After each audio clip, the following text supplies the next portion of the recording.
Yes, that's so true. Um, that is very, very true that we have to embrace change in order to stay alive.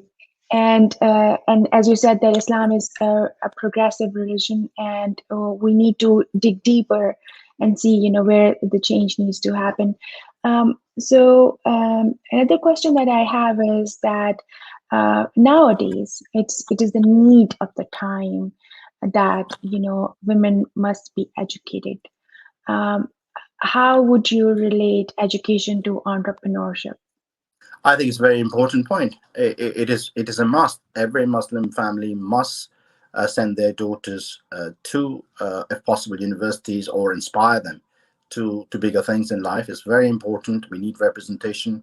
There are two hands that a person has. One for me is a man, the other one is woman. So in Islamic world, often I feel that we're working with one hand. The other one is just missing. And I think we Mm, need both hands to work in order for it to function. Having said that, I think women are underrepresented massively in Bangladesh, in Pakistan, because I can only mention to you the Muslim countries, and Muslim in India as well. And I think we should address that for sure. I think there should be special. I mean, I often think this, and I think maybe I should say this here. It's a good forum. I think that there are people who argue with me that women and men should have separate universities. I say that you should have all kind of universities. You should have co-ed universities. You have female-only universities, and you have male-only universities. So if you have those facilities out there, people can go and choose whichever one they want to go. But education should not be stopped. mm, You can segregate that if you want, and that's up to you how culturally you want to go forward. But education is a must, and that links very. We need to take an example of the Jewish culture.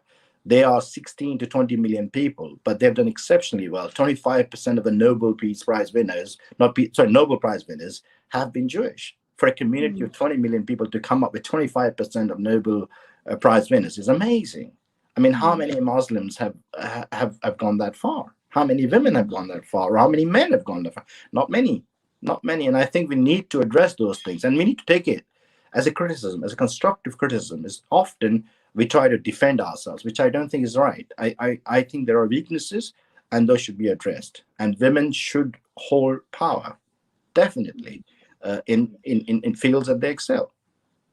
Right. And you made a very strong point that whether co-ed or separate education, regardless of what circumstances you have and what kind of institutions you have, education must never be stopped, and a girl should never be stopped from going to school.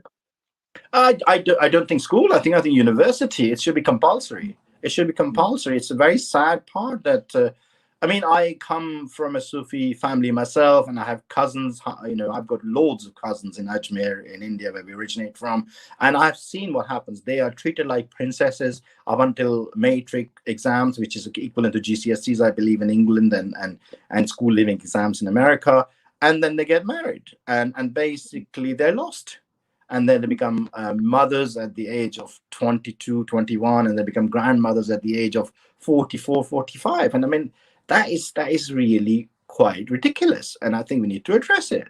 We need to go down to the root of it. We got to say that we need to educate them. And there was a time in Pakistan I was visiting once, and they said, oh, this girl is working in a bank. I thought, so what? So what? I mean, we're so narrow-minded that a girl is driving a motorbike. Oh, the girl drives a motorbike. What is that all about? We need to overcome all these problems. Islam is not in favor of all these things. Equality is very important in Islam. We should realize that. Okay, that's really nice. Thank you so much for your time Pleasure. and such informative discussion. What would you like to give your message to the people who are watching the program, and not only that, for aspiring entrepreneurs and for the individuals who are up and coming in the field of education? Um, Well, uh, there are two things I would say. One, thank you, Rabbi. One thing is very important. Once you make up your mind, never give up. Does not matter what happens, go forward.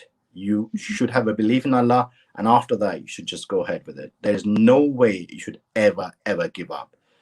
The people, it was Alexander the Great at the age of 32 that he conquered the world.